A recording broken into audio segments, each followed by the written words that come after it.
Hey everybody, Beth Helvey, Couture Real Estate. I hope you're doing good. It is September 10th.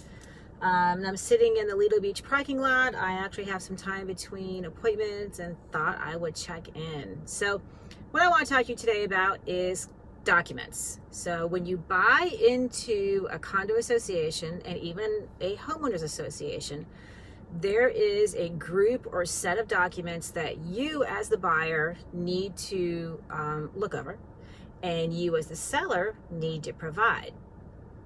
Here's how it goes, and I'll go over them real quick. So you're going to have what we call the condo docs or the declaration. You're going to have the Q&A, the FAQ, the application, and the budget or finances. And here's how that works. The first one, which is the condo docs or the declaration, is the information that was the information that was filed with the state when the condo was actually started. It's a legal document, okay? And it has a lot of information in it.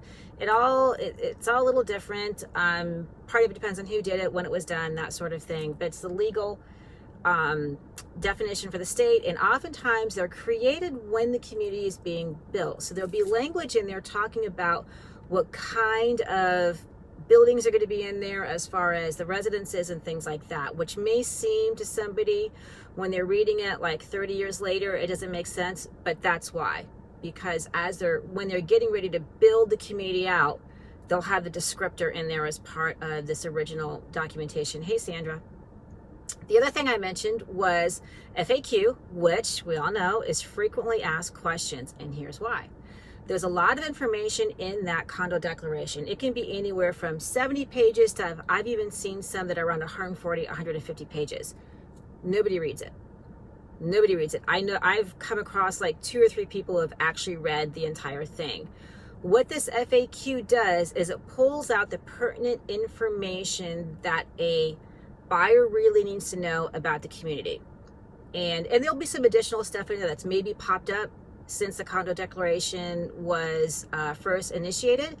And it will talk about perhaps things that have just changed over the course of the existence of the community. And that'll be there. And it's like it says, it's frequently asked questions. Hey, Dee. The other one is Q&A, which is questions and answers. That's another way to provide information that has more to do with a resident. For example, one of the things you'll see in a Q&A is, do they have rights? Do the residents have a right to vote on things? It'll be more legal detail oriented like that. You could have an application, and here's why. Yes, you're buying a house. Yes, you're paying for the house. You still have to apply to the association. For the majority of people, except 1 or 2 I've come across, it is nothing but a formality. You have to pay for that application. It's anywhere from $50 to $150, depending on the association. They will run a background check on you. What they're trying to do is they want to make sure that you can pay your monthly, quarterly, annual, however your fees are set up. They want to make sure you can pay them. They'll also possibly do a criminal background check. Everybody's different. A lot more are doing it these days. They are trying to make sure that whomever is there can actually pay their fees. In the larger the community, the more you're going to see this happen just because of numbers. Oh, thanks, Sandra.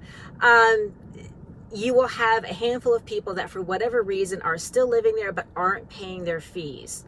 Okay, and sometimes life happens and you get that. But they want to make sure walking in the door, you have the financial ability. So it will be another ding on your credit. If you're getting a loan, your lender will already know this, and it will already be part of the whole process, and it will not negatively affect you if you are getting a loan. Okay. And you have to do that. There's also typically a interview. It could be done in person or over the phone. And here's what they do. Have you read the documents? Yes. Do you have any questions? Yes or no? And they might even mention a few things. Do you know what our pet policy is? Do you know what our pool policy is? Do you understand that we're doing this? And you just answer yes or no. And it's really a formality, but they will do that. And typically it's somebody on the board who will conduct that interview. Hi, Tom. So, and then the last thing that you're going to have is going to be your financials or budget. What this is it depends on how it's set up. It's going to be the financial health of the community. This is also important because if you're getting a loan and you have certain things on that financials, like for example, if there's absolutely no reserves, you're probably not going to get a loan because the lender is also looking for the financial health of the community. There are a few buildings here in town that don't keep reserves. And it's just how they've always run the building. It's kind of old school, but you can't get a loan in those buildings for that very specific reason. And you want to know that. If that's something that concerns you, you want to know that. On the financials and budget, you're going to see if there's any upcoming assessments. Now, there will be times when your fees are raised. For example, after Irma hit, everybody upped their insurance. The majority of the condo associations had an increase in insurance that they then dispersed amongst their residents and an increase in the fees. A lot of people realized once Irma passed through that they did not have adequate insurance and increased it.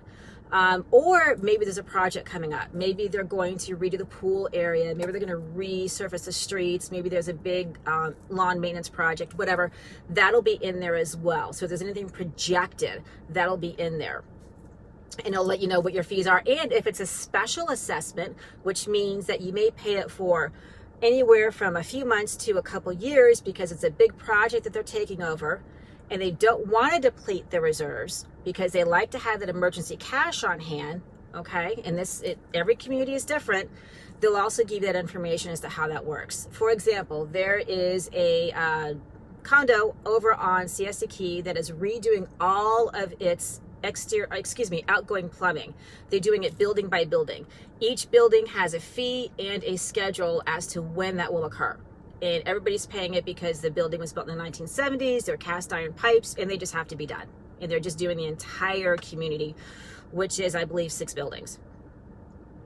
And that will give you that information for all of that. Now, when you do have the opportunity to review this. Like, for example, one of the things that we see commonly is what your parking allowance, what you're allowed to do for parking. If, for example, you are a tradesperson that has a truck that has your logo on the side of your truck, there are a lot of condo type communities that will not allow you to park your truck in the driveway. You've got to pull it into the garage, things like that. And if you are the person that you didn't know that, seller didn't know that, which is not uncommon, buyer's agent didn't know that, which is also not uncommon, but you see it in that information. You have a time frame that is specified within the contract that you can review this information and then exit the contract if necessary. If, for example, you need more time than the allotted, I believe it's 3 days, that can be worked into the contract. And we've done that, okay? Because if there are very specific concerns you have and we can't get that information until we're under contract, we will build that in. Now, sellers, it is up to you to provide this information, and here's why. There are a lot of communities out there that will not give these documents to realtors. They will not do it. We will call and say, I'm listing 123 Main Street, I need the docs, and they'll go, you have to go through your seller. Because they'll have them online, and they will have to go through our seller, and the seller will have to go into their portal and download them and send them to us. This is becoming more and more common as all this stuff is becoming digital, okay? Now, if you're moving into a homeowners association, you're going to have a very similar setup. There's a little bit of a difference with how long you have to review it. More often than not, you may not even have any sort of declaration. Homeowners associations don't. If there is an association where you're paying fees, you may have an application, you might not. It really depends on that particular association if they are taking applications. And a lot of that depends on how the association is set up. Also, you'll probably have a Q&A, and you will very, very likely have a rules and regs, which some of the rest of the country calls CC&Rs, okay? It's the same basic thing. You will have that ahead of time to take a look at. If you're moving into a neighborhood that has no fees, there's really not going to be any paperwork, okay? And these are things that you need to be aware of as you are looking around buying. What is common practice is a lot of these things with a lot of realtors, they put them online in our MLS system. And when we find a property that we're interested in, if you have a specific concern and we need to find out what that specific concern, for example, pet policy, that is something that we can go online and look at it and find out. And then you'll know ahead of time. Or if, like I said, you have a truck with a vendor insignia on the side of it, that sort of thing. Oftentimes we can get that information either right before we make an offer or while we're negotiating and kind of cut some of that time, okay? Because there's a lot that goes on, right? And we can do that for you. And the same thing with the sellers. Sellers, I urge you, when we ask you for that information, you need to get to us as quickly as possible, because once you have an interested party, it moves quick. And you don't want someone to decide that they're not interested because they don't have the information in front of them and they want to review it before they actually make an offer. And that's precious time that is lost, Okay, so make sure you have all that put together. There's our condo docs and homeowners association docs in a nutshell, and that's basically how it works. There's always an exception to the rule. For example, there's a condo downtown that I know specifically doesn't do FAQ and Q&A. It's a self-managed property. One of the residents went and got their CAN license, which is an association management license, and they just didn't know. They just didn't know any better, and didn't have it set up. So if they don't, we work with it as best as we can, which means that you're going to have to read the documents, and then you're just going to have to ask a lot of questions. And that is most certainly doable. The other thing that we're going to find sometimes is that when you have these boards, now you're going to have the association, which is going to be in charge of the finances and things like that, and then the condo is going to be run by a board. Typically speaking, what they're supposed to do is the board is supposed to be educated. There are classes that a board can take in order to effectively and legally run a board. The majority of people don't do it. There's really no recourse. I don't know how the law works, but there's really not much you can do, okay? But what they'll do is they'll just keep running the board, and we just do the best we can. Oftentimes, these board members are volunteers anyway. So this is not a paid position.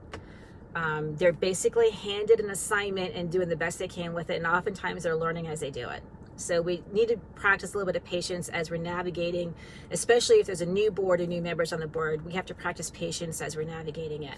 But you will interact with the board during the process of buying a condo, or if there's a board associated with your homeowners association, you will interact with them. And then of course, once we close on their property, you'll hear from them a lot more, because they're going to get you your information, your keys, newsletters, they're going to get your contact information, and all that be taken care of so you know what's going on. That's it in a pretty quick nutshell.